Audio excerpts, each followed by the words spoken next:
Hello and welcome again on our YouTube channel. आज हम देखेंगे लॉगरिदमिक फंक्शन, एक्सपोनेंशियल फंक्शन और इनके डिफरेंशिएशन और कुछ प्रॉपर्टीज के बारे में। सो लॉगरिदमिक फंक्शन क्या होता है? तो हम सभी एक्सपोनेंशियल फॉर्म से तो वाकिफ है। इस फॉर्म को क्या बोलते हैं? Exponential form. So logarithmic form exponential form को ही लिखने का एक तरीका होता है। इसमें देखिए बेस क्या है b, पावर क्या है c और वैल्यू क्या है a। तो वैल्यू के आगे अगर हम log लगा दे log a, और जो बेस था वो अगर बेस बन जाए हमारा और पावर वैल्यू बन जाए तो उस फॉर्म को बोलते हैं logarithmic form. Here a is known as argument of log, b is known as base of log and c is known as value of logarithm। ठीक है, इसको कुछ एग्जांपल से देखते हैं तब ज्यादा क्लियर होगा। देखिए मैं 8 equals to 2 to the power 3, ये सभी को पता है, ये एक एक्सपोनेंशियल फॉर्म है। इसको log में लिख के दिखाता हूँ।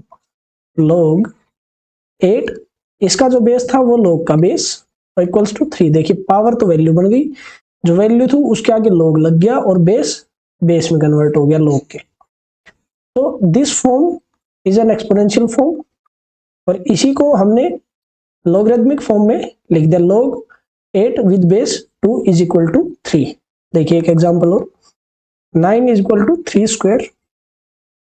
सो log 9 with base 3 is equal to 2। तो ऐसे हम log को एनालाइज करेंगे। Let's say 2 equals to 2 to the power 1। इसको कैसे लिख सकते हैं? log 2 with base 2 is equals to 1। सो यहां से आपने एक जनरल चीज देखी कि अगर बेस और आर्गुमेंट सेम है तो वैल्यू क्या रहती है? 1। यानी कि हम कह सकते हैं log a with base a equals to 1, या फिर कह सकते हैं log b with base b equals to 1। So base और आर्गुमेंट अगर सेम है तो वैल्यू कितनी देगा? log 1। चलिए और देखते हैं थोड़ा सा इसके बारे में। Natural logarithm. नेचुरल लॉग क्या होता है? एक एक्सपोनेंशियल फंक्शन हम सभी ने पढ़ा है, e to the power x, y is equal to e to the power x। ये एक एक्सपोनेंशियल फॉर्म है, एक्सपोनेंशियल फंक्शन है। इस फंक्शन को अगर हम log की फॉर्म में लिखें तो कैसे लिखा जाएगा? log, देखिए वैल्यू के आगे log, इसका बेस log का बेस बन जाता है e और पावर क्या हो जाएगी? वैल्यू के बराबर। log of y with base e is x। So any log with base e is known as natural log। So this can be called as natural logarithm। और इसको डिनोट कर देते हैं ln से भी। नेचुरल लॉग को अलग से डिनोट कर दे ln। तो ln का मतलब क्या होता है? log with base e। ठीक है, so this can be written as ln y is equal to x। और इसको क्या बोलेंगे? नेचुरल लॉग, यानी कि वो लॉग जिसकी बेस कितनी हो? e। तो e क्या होता है? e एक एक्सपोनेंट वैल्यू होती है जिसकी वैल्यू क्या होती है? 2.71। ठीक है, इसको हम एक्सपोनेंट वैल्यू भी बोलते हैं या कांस्टेंट भी बोलते हैं। ठीक है, ये एक पर्टिकुलर कांस्टेंट होता है। अगर ये कांस्टेंट किसी लॉग का बेस है तो वो लॉग कौन सा होता है? Natural log.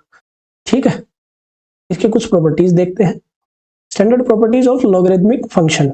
अगर कोई लॉग ऐसे गिवन है, log with base x into a into b, तो इसको लिख सकते हैं log a with base x plus log b with base x।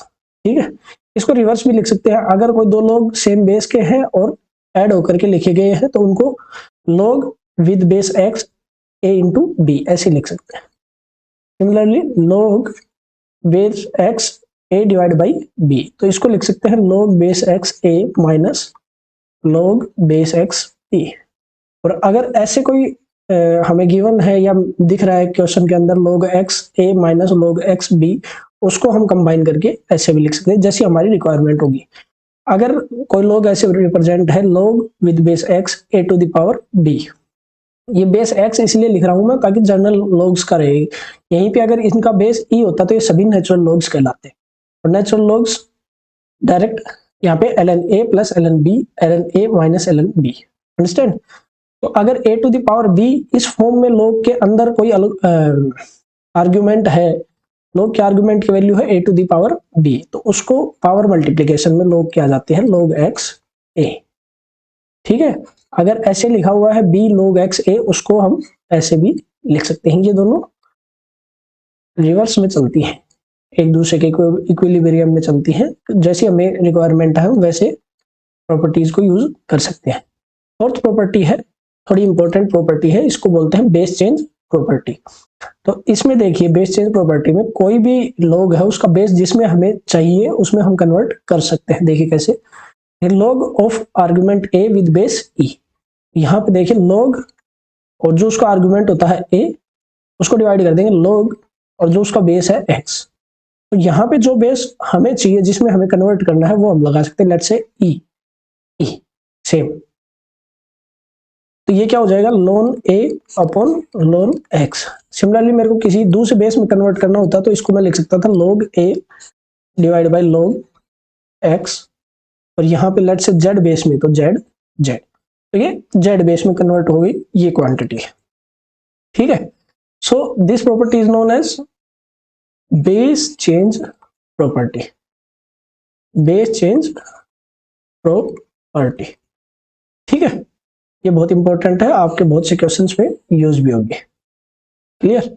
So argument log argument divide by log of base, और जो जिस बेस में चाहिए वो बेस हम लॉग का लगा देंगे। और लॉग जितने भी नेचुरल लॉग है इन सभी की लॉग बुक में वैल्यूज हमें पता होती है। नाउ अब इनका डिफरेंशिएशन देखते हैं। ये गिवन फंक्शन है y is equal to ln x, यानी कि y is equal to log with base e x. इसका डिफरेंशिएशन होता है dy by d x will be 1/x। Understand. अब यहाँ पे दूसरा जो फंक्शन गिवन है इसका है y log बेस ax। यहाँ पे देखो नेचुरल लॉग प्रेजेंट नहीं है, यानी कि ये दूसरा बेस है इसमें e के अलावा। तो इसको हम क्या करते हैं डायरेक्ट, अगर इसका देखना चाहते हो तो आप dy बाई डी एक्स, इसका डायरेक्ट होता है 1/x ln a। और इसका प्रूफ देखते हैं। तो देखो इसको बेस चेंज प्रॉपर्टी लगाऊंगा तो मैं log of argument divide by log of base, और जिस बेस में हमें कन्वर्ट करना है वो बेस लगा देंगे ई। अब log बेस ई एक्स का डिफरेंशिएशन तो हमें पता है, इस फंक्शन का जब हम डिफरेंशिएशन करेंगे तो क्या होगा, log बेस ई एक्स का तो हमने अभी देखा 1/x, और log बेस ई ए क्या हो जाएगा ln a। तो ये इसका डिफरेंशिएशन होता है। ये दो ही डिफरेंशिएशन आपके बहुत काम आएंगे फिजिक्स के अंदर। हाँ डीप में बहुत है मैथमेटिक्स के अंदर log फंक्शन, जो नॉन मेडिकल वाले बच्चों के लिए उनके सब्जेक्ट में इंक्लूड रहेगा। तो जितना फिजिक्स में इंक्लूड है वो मैंने टोटली आपको बता दिया है। अभी एक्सपोनेंशियल फंक्शन का और देख लेते हैं।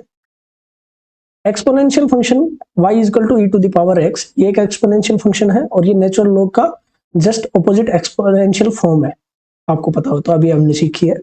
सो इसका डिफरेंशिएशन होता है as it is dy by d x will be e to the power x। ये एक ऐसा अकेला फंक्शन है जिसका डिफरेंशिएशन वही निकल के आता है, y equals to a to the power x। यहाँ पे देखो e एक कांस्टेंट वैल्यू है 2.71, यहाँ पे a भी एक कांस्टेंट वैल्यू है लेकिन कुछ और है 2, 4, 5, 6, 7 जो भी, लेकिन 2.71 नहीं है। तो इसका डिफरेंशिएशन होता है dy by d x will be a to the power x ln a, ठीक है। सो ये दो डिफरेंशिएशन एक्सपोनेंशियल फंक्शन के और दो डिफरेंशिएशन लॉगरिथमिक फंक्शन के बहुत इंपॉर्टेंट है, जो आपकी फिजिक्स में जितने भी बेसिकली डिफरेंशिएशन करोगे जितने लॉग और एक्सपोनेंशियल के होंगे कवर अप कर जाएंगे। देखिए इसमें भी ln की टर्म आती है, लेकिन आप देखिए इसका डिफरेंशिएशन इसका होता है e to the power x as it is and ln e। ये इसका एक्चुअल डिफरेंशिएशन निकल के आता है, यानी कि e to the power x log with base e। तो मैंने आपको बताया था बेस और आर्गुमेंट सेम होता है तो उसकी वैल्यू कितनी हो जाती है 1। दैट्स वाई ये खाली क्या बचता है e to the power x। y equals to e to the power x का differentiation e to the power इसलिए रहता है e to the power x खाली। तो ये चार आपके डिफरेंशिएशन आपको पता होने चाहिए, इनके पीछे की कंसेप्ट आपको पता होनी चाहिए, और नेचुरल लॉग और लॉग के बारे में आपको सब कुछ पता होना चाहिए। जितना मैंने बताया है उतना ही आपकी फिजिक्स में रिक्वायर्ड है। तो प्रैक्टिस करेंगे। Till then bye bye.